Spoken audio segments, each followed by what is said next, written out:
Hey, this is Chris. You know, the power being out has made me reminiscent of the time that when we first moved into our home. And, you know, it's been it's been 22 years now, so the details are a little bit fuzzy. But for one reason, we were having trouble getting our septic tank inspected. It worked, but we didn't do a couple things quite right. And so, as I recall, it wasn't for a long period of time. It might have just been for like a month. And so we did what we had to do. We had a choice, right? We could go stay in a hotel for a month, or we could buy a generator. Well, guess what? We elected to buy a generator, and it was 5,000 watts. If you do your math, you know 5,000 watts is 40 amps, which is about half the service a normal house gets. Most houses have 10,000 watt service from the electric company. That's what that main breaker's rated for. And but we only had 5, because you could get bigger generators, but then there was a big jump. At the time, I don't know if that's true now or not, but at the time, there was a big jump above 500 watts, and so I think we spent $500 or $600 on it. And so got a twist lock plug to go into the twist lock socket that was on the generator. It was like a Troy build or something, and backfed it into the panel, which means simply that you take the wire from the generator and you actually hook it into a circuit breaker. And so, after being very careful to make sure that your main breaker is off, in other words, the first one you see at the top of the panel where the power comes in from the electric company. Of course, now we didn't have to worry about that because we didn't have any power from the electric company, because there weren't any wires there yet even, but still, if you find yourself in a situation where you need to backfeed a panel for a temporary, like now, would be a good time to do it.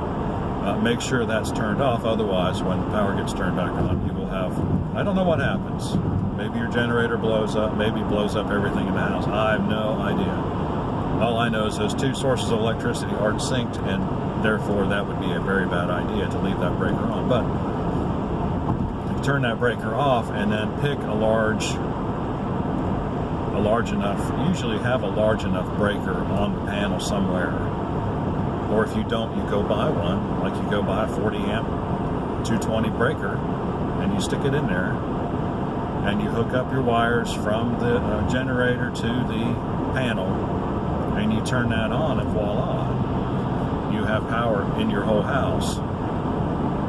Now, I remember what we used to do was, you look at what uses the most power. The oven was out.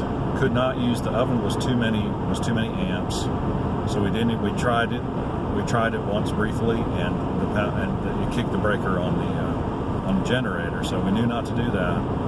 That was too many amps. Now we could use one stove element, one of the small ones. Now you could hear the generator a little bit, but it worked. And the other thing was the hot water heater. We have an electric hot water heater. What we would do is we would let the hot water heater get hot, and then turn that breaker off as well. And while the hot water heater was working, we really had to be careful not to turn anything else on as well. It seems to me the microwave worked fine, but pretty much while the hot water heater was on, everything else, lights, look at the computer, that's it. Don't turn anything else on in the house.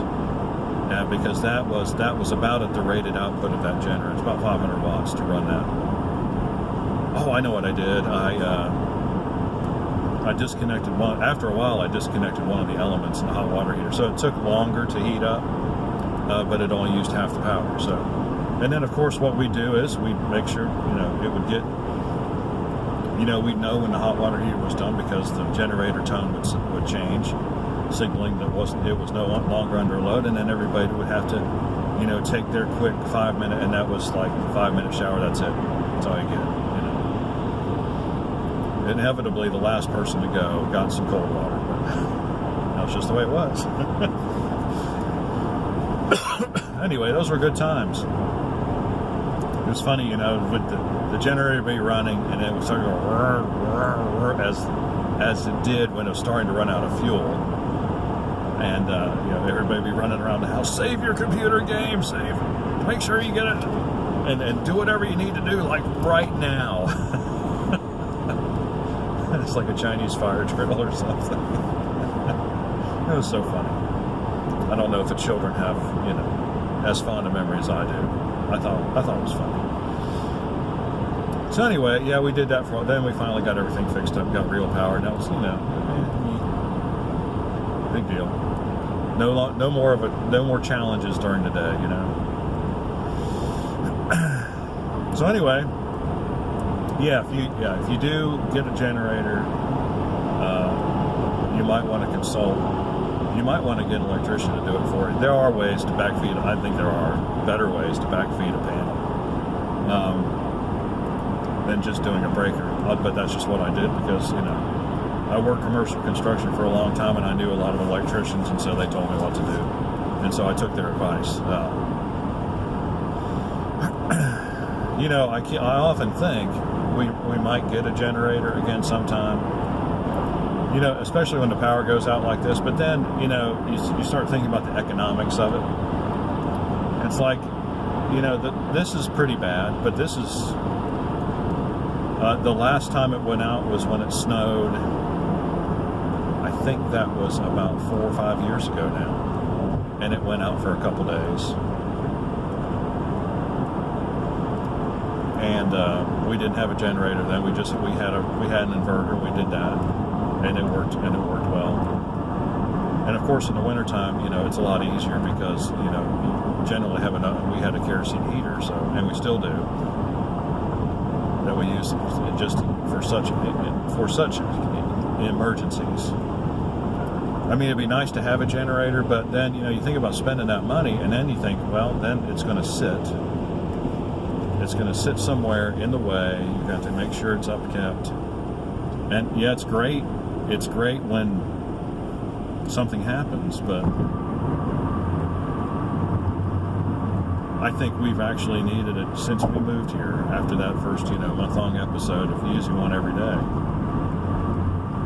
I think we've only had 2 occasions where the power's been off for more than 3 or 4 days.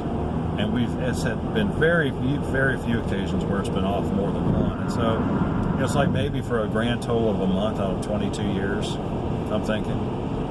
And it's just simply not, to me, it's just simply not worth the hassle. It's easier just to go ahead and suck it up when something bad like this hurricane happens.